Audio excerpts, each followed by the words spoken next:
ಚಿತ್ರಬ್ರಹ್ಮ ಪುಟ್ಟಣ್ಣ ಕಣಗಾಲ್. ಜನನ ಡಿಸೆಂಬರ್ 1, 1933. ಸ್ಥಳ ಮೈಸೂರು ಜಿಲ್ಲೆಯ ಪಿರಿಯಾಪಟ್ಟಣದ ಕಣಗಾಲು ಗ್ರಾಮ. ತಂದೆ ತಾಯಿ ಎಸ್.ಪಿ. ರಾಮಸ್ವಾಮಯ್ಯ ಮತ್ತು ಸುಬ್ಬಮ್ಮ. ಪತ್ನಿ ನಾಗಲಕ್ಷ್ಮಿ ಕಣಗಾಲ್. ಮಕ್ಕಳು 3 ಪುತ್ರಿಯರು ಮತ್ತು 2 ಪುತ್ರರು. ಅವರಲ್ಲಿ ಖ್ಯಾತ ನೃತ್ಯ ಕಲಾವಿದ ದಿವಂಗತ ರಾಮು ಕಣಗಾಲ್ ಕೂಡ ಒಬ್ಬರು.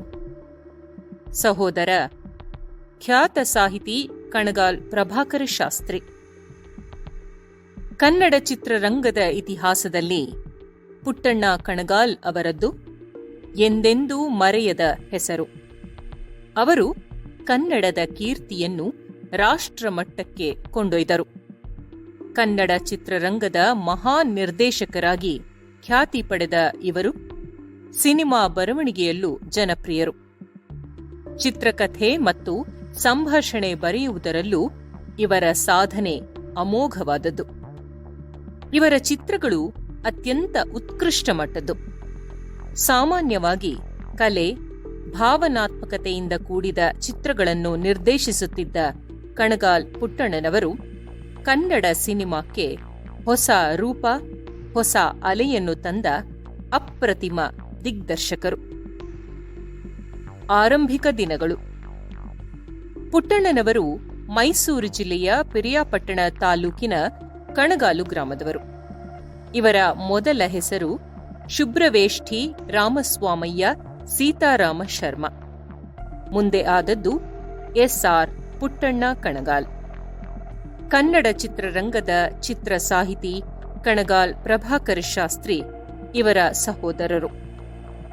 ಪುಟ್ಟಣ್ಣನವರು ಚಿತ್ರರಂಗಕ್ಕೆ ಬರುವ ಮುನ್ನ ಇವರು ಹೊಟ್ಟೆಪಾಡಿಗಾಗಿ ಮಾಡದೇ ಇರುವ ಕೆಲಸವೇ ಇಲ್ಲ. ಕ್ಲೀನರ್ ಆಗಿ, ಸೇಲ್ಸ್ಮನ್ ಆಗಿ, ಶಿಕ್ಷಕರಾಗಿ, ನಂತರ ಚಿತ್ರ ಪ್ರಚಾರಕರಾಗಿ ಕೂಡ ದುಡಿದರು.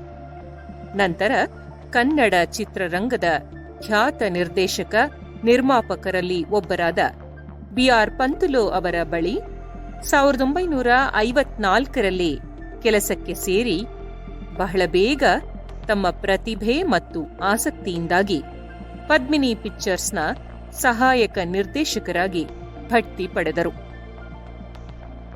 ಸಾಧನೆ. ಗುರುವನ್ನು ಮೀರಿಸಿದ ಶಿಷ್ಯ ಪುಟ್ಟಣ್ಣ. 1964ರಲ್ಲಿ ಮಲಯಾಳಂನಲ್ಲಿ ಸ್ಕೂಲ್ ಮಾಸ್ಟರ್ ಚಿತ್ರದಿಂದ ಸ್ವತಂತ್ರ ನಿರ್ದೇಶಕರಾಗಿ ಗುರುತಿಸಿಕೊಂಡರು. ಇನ್ನು ಪುಟ್ಟಣ್ಣನವರ ಮೊದಲ ಕನ್ನಡ ಚಿತ್ರ 1967ರಲ್ಲಿ ತೆರೆಕಂಡ ಬೆಳ್ಳಿಮೋಡ.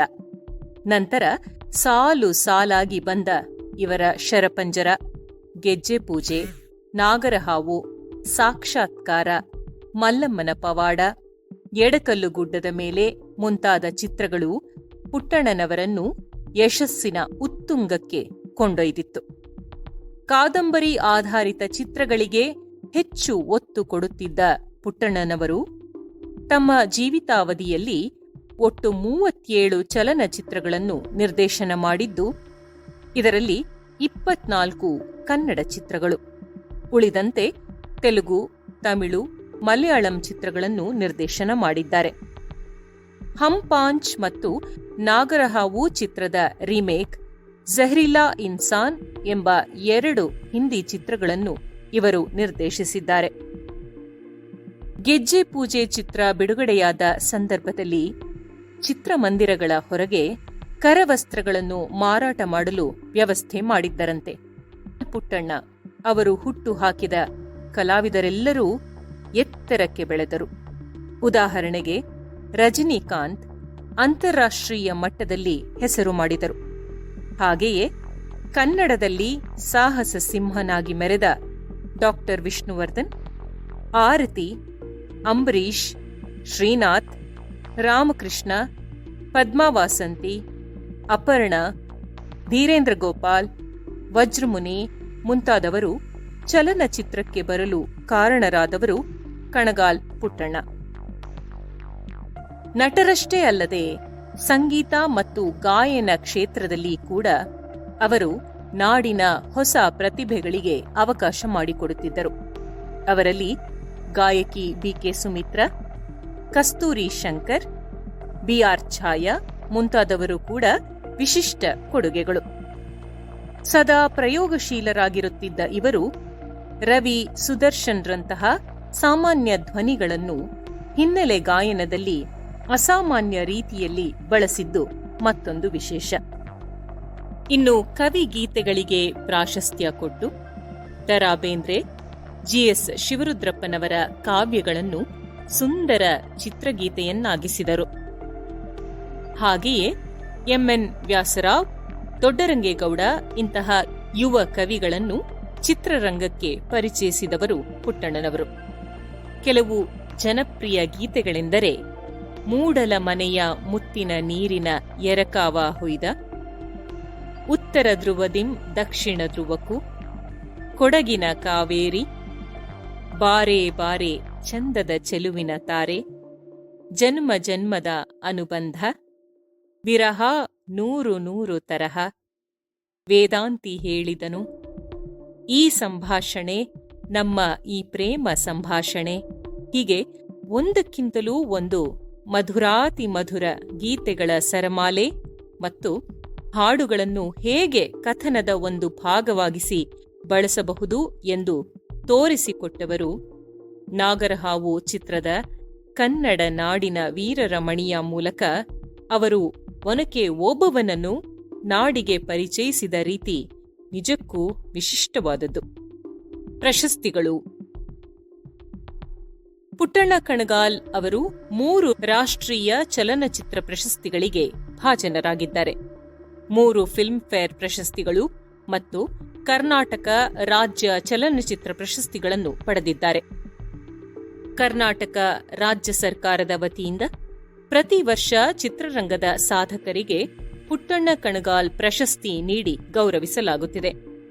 ಪುಟ್ಟಣ್ಣನವರ ಜೀವನ ಚರಿತ್ರೆಯ ಬೆಳ್ಳಿತೆರೆ ಭಾವಶಿಲ್ಪಿಯಲ್ಲಿ ಎಂಬ ಪುಸ್ತಕವನ್ನು ಡಿ.ಬಿ. ಬಸವೇಗೌಡರು ಬರೆದಿದ್ದಾರೆ.